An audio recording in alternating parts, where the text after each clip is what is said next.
Hey guys, the Pittsburgh Steelers, they just made a really unusual move. And as the preseason starts, I wanted to find some players to watch for you guys as fans, guys that can provide crucial depth at the fringes. Because if you look at it, that's really what puts a team over the top, the small edges, the small advantages. And you might remember a guy who was drafted a couple years back, I believe in the third round, defensive end DeMarvin Leal.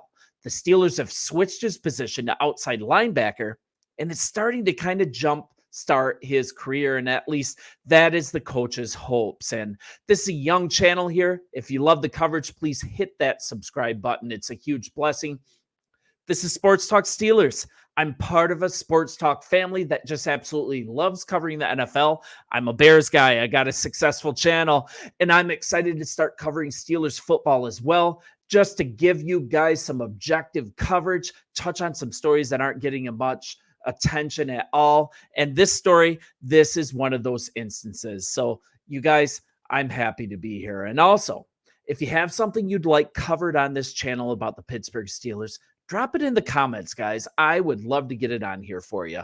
So let's get back to it. So with this position switch, you're actually going to be able to watch for him in this game tonight. TJ Watt, Alex Highsmith, not going to play in the preseason opener, and Marcus Golden, he hasn't been practicing, and that means Leal, he's going to see plenty of snaps against the Texans, along with Nick Herbig and Kieran Johnson. And I'm going to open up this story here. You guys check out this story. It's on the Texas A&M Aggies page on si.com. So check this out. So you guys, as Steelers fans, he's going to be a player for you all to watch in the preseason, see how smart the staff really is when it comes to player development. And I think they're going to run him out at outside linebacker for this game and see how he does. So, and this isn't getting much coverage. This attempt to coax him to jumpstart him into a third-year breakout. Why the position change? Well, it's obvious. He hasn't exactly set the world on fire at defensive end. The San Antonio native, he's yet to live up to his third-round billing with the Steelers as he heads into his third NFL season. And kind of looking at this, in 23 career regular season games with Pittsburgh, he's tallied 29 total tackles, 1 sack, 4 passes defended, 1 blocked kick. So only 23 games of 6 starts in 2 years. It's not exactly what you want from a third-round pick, right? And Dunbar pointed out that Leal, he's a relatively young third-year player, having just turned 24 on the first day of July. And in addition to that, he has an improved mentality, and perhaps he's a little more mature. Leal looks to be in good shape at 275 pounds, and that's not a vastly different number on the scale than last year, but it's a better 275. It's a leaner 275. And you guys know he was absolutely a stud in college, but for some reason it's kind of frustrating. Sometimes it just doesn't translate perfectly. And across 3 seasons at Texas A&M, he posted 133 total tackles, 13 sacks, 2 forced fumbles, 5 passes defended, and 1 interception. But what really caught the Steelers' eye was his last season at Texas A&M. He was the best of his collegiate career that year. Leal finished with 8.5 sacks, and that's nearly double his total from the previous 2 years combined. He looked like an ascending player, and defensive end Leal, he's being moved to outside linebacker with the Pittsburgh Steelers. It's still notable. It's not an earth-shaking move, but like I said, small advantages. And there's no doubt this is a talented guy, and maybe he's just a wrong fit on the defensive line. And according to PFF, the former third-round pick is making the change ahead of the regular season. And Leal, he'll likely get some key reps at his new spot during the Steelers' 3-game preseason slate. And I just think this is going to be so important to his development. You guys check out that article in its entirety.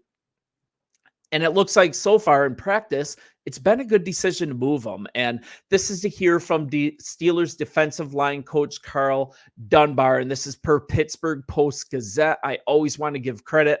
This is to hear it from Dunbar. He's always been an athletic guy. He's more attentive in the meetings. You see him out there. He's learned both of them, defensive end position and outside linebacker positions. You can see the productivity on the field is starting to really show up. And to hear it straight from Leal, it's now for me. I wouldn't say now or never for the season, but it's now for me. And it's kind of odd and frustrating, right? Once again, when college success doesn't translate to the pros, Leal was an absolute force during his 3 years as an Aggie. He's just going to need to unlock some of that now. He's got to unlock some of that prior production before the Steelers, they're about getting to the point that they have to decide if it's time to move on. And this is a great coaching staff.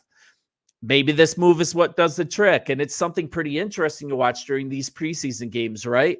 We're looking at more individual player performance instead of team performance.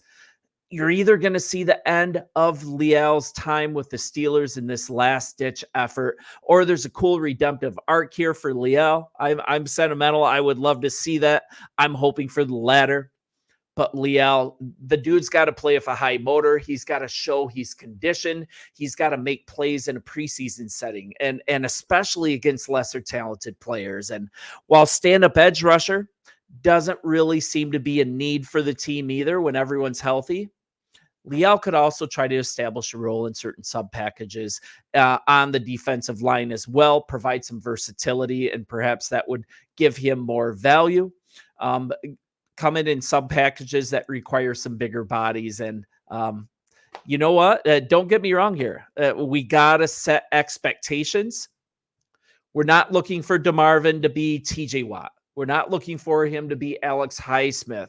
But the time for a third-year breakout, it's got to happen now. And Pittsburgh begins its preseason on Friday at home against the Houston Texans. I would say you guys watch Peyton, see how he does. He's going to be flying all over the field. I want to see how Leal does in this positions change. And also, you guys know I am a Fields guy. I want to see Justin Fields tear it up. He's being told that he's going to play several series, and I think it's going to be really indicative of where we are at linebacker, some of the fringe positions, the offensive line. You've got kind of a three-way competition on the line to really understand where people are going to be, where their natural positions are going to be in the regular season. And I think that's a really good thing to watch. I would also like to see the running back usage in this Arthur Smith offense. And we're looking at Arthur Smith's offense for actually being a perfect fit for a guy like Justin Fields. I mean, he was trying to shoehorn guys into that mobile quarterback role when he was coaching in Atlanta. And I just think it's a good fit. I'm super optimistic about this, but I want to see it actually with the pads on in an actual game situation. And the Texans are saying that they're going to play their starters as well. So it's going to be a perfect situation to assess in the first quarter. And we'll be watching for the fringe players in the other three quarters. We're going to be looking at which receiver decides to pop. And I really hope that happens as well. You guys, thank you so much. This is a young channel. Let's talk in the comments. And I'm just here to give you some impartial coverage on some stories that aren't really getting enough play. And this is definitely one of them. You guys, well, I'll talk to you soon. And thanks for watching. See ya.